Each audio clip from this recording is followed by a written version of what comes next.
excited to be making videos again. And thank you so much for making me reach over 200 subscribers. That was pretty fun. And let's go for 300. That would be very, very, very fun. And maybe one day reach 1,000, which would be very, very cool. So I'll say a lot of very, very today, but yeah.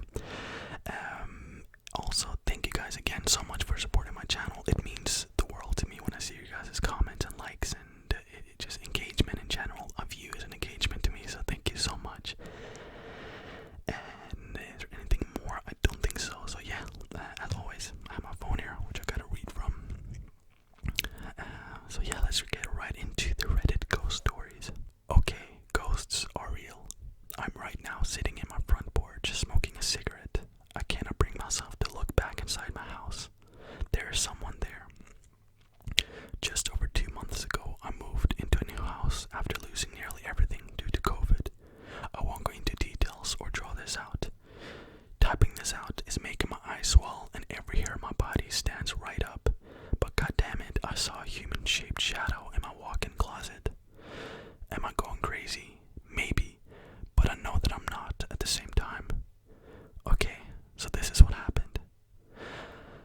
I'm laying in bed browsing Reddit, relatable, and from the corner of my eye, I catch a movement coming from my closet. Within literal milliseconds, I turn and see someone standing inside of it, looking right at me. You guys, I flipped the fuck out, sprung up, ran out of my room, slammed the door, and grabbed the kitchen knife. I yelled out and screamed about calling the police that I had a knife, and basically acted like a scared monkey. No response.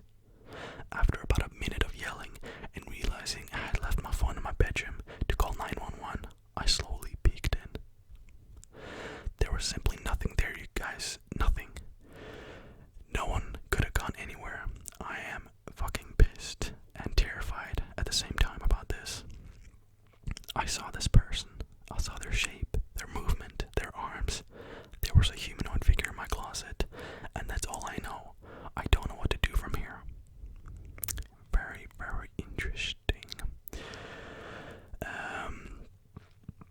So that was a short story. I thought I'd start with that one because I like those short ones. It's like straight to the point. It's like something happened and you can tell, if something like that happened to me, I won't draw it out too much. I just write like really quick what happened, you know what I mean? So for me, those are more like in the moment. They're kind of more exciting to me.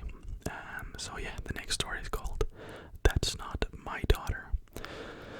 So Michael Jackson, Billie Jean, the kid is not my son. Okay, that was smart. No, it wasn't. Alright, let's just get into it. Hi everyone. This is my first time on Reddit, and I'm not sure if I'm doing this correctly, but from the little research I've done, this seems like a good place to tell my story. This happened, I believe, in July or August of 2017. My husband and our 3 daughters and I were at the beach having a get-together with some extended family who lived in the area. It was a really nice time, and it was good to connect again with everyone. But after a couple of hours, my second oldest, age 13 at the time, came up to me and asked if I could take her home. I could tell by her expression and tone that she was pretty tired. She and I are both introverts, and I'm sure she was less to be thrilled to be spending a nice summer night with her cousins that are all a good deal older than her. I wasn't feeling too good myself, so I found my husband and let him know that I was going to take her home and to let the other girls know. She and I got in the car we had brought to, since my husband came from the beach on his own after going golfing, and made the short 5-minute drive back to our house. It was only once we parked and got into the porch and jiggled the door handle when we realized it was locked and we didn't have a key. My husband had the main one, and the absence of our fake rock in the garden told me that my eldest daughter had once again used the spare key to get inside and left it in the house. This was all very inconvenient, but nothing that hadn't happened before. So I told my daughter to go around the back and try to climb through the huge window above the kitchen sink. While she was making her way around the house, I tried calling my husband just in case she couldn't get in, but he didn't pick up the phone. Once again, not out of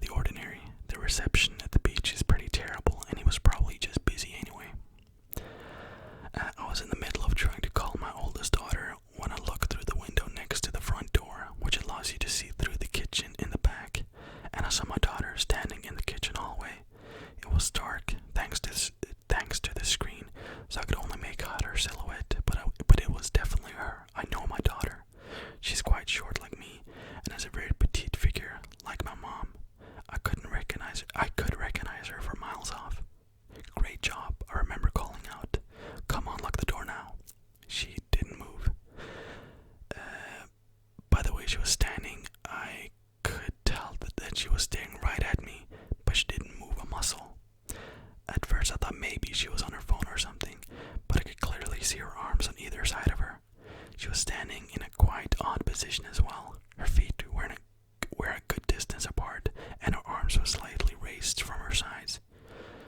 I didn't feel uneasy yet, but I was very confused as her and I continued to stare at one another for several more seconds.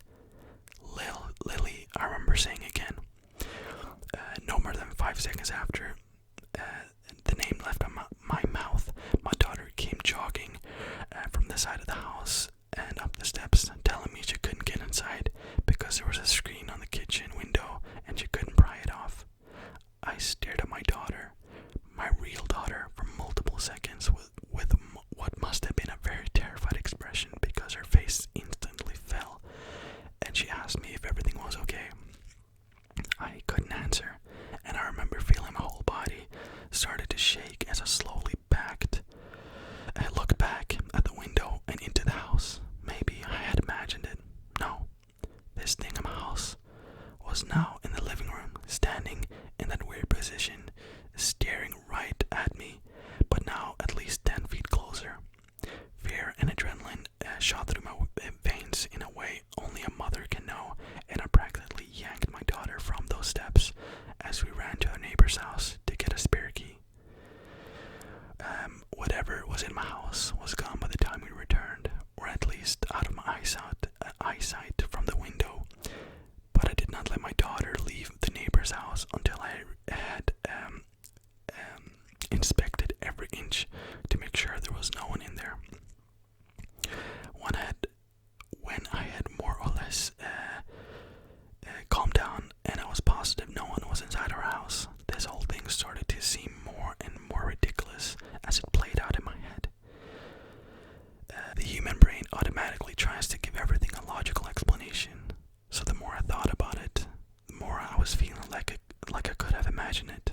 I barely even considered calling the police. What would I say to them? Hello, officers. I saw something in my house that looked exactly like my daughter, but I don't know what it was because she was standing right next to me when it happened. Absolutely not. Eventually, I chalked it up to me being exhausted or whatever, because honestly, what else could it have been? The last thing I wanted to worry about was some random thing in my house acting like the girl from The Ring.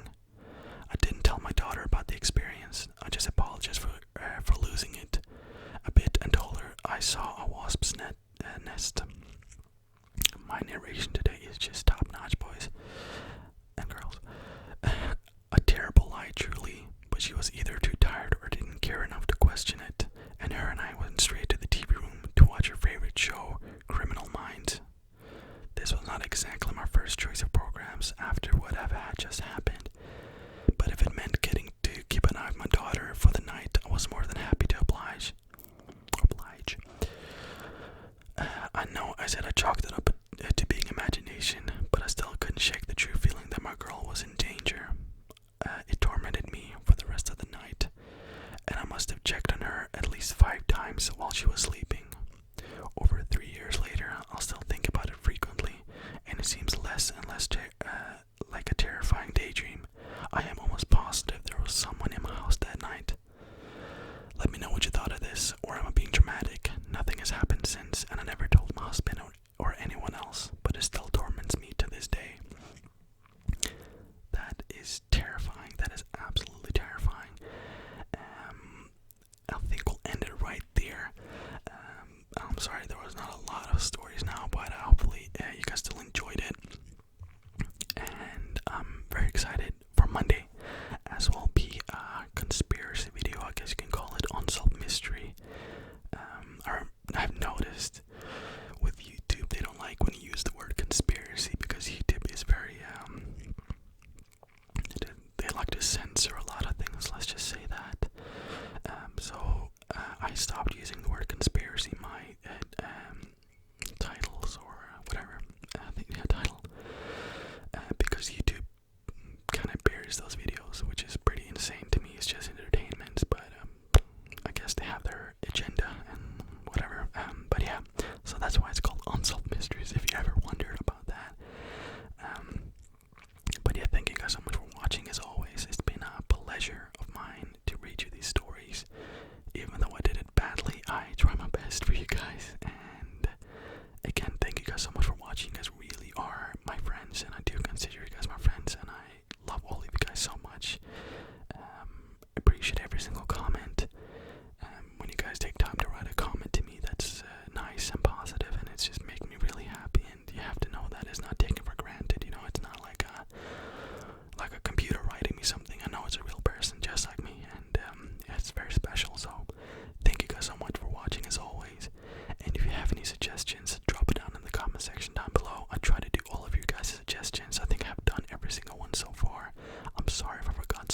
Monday.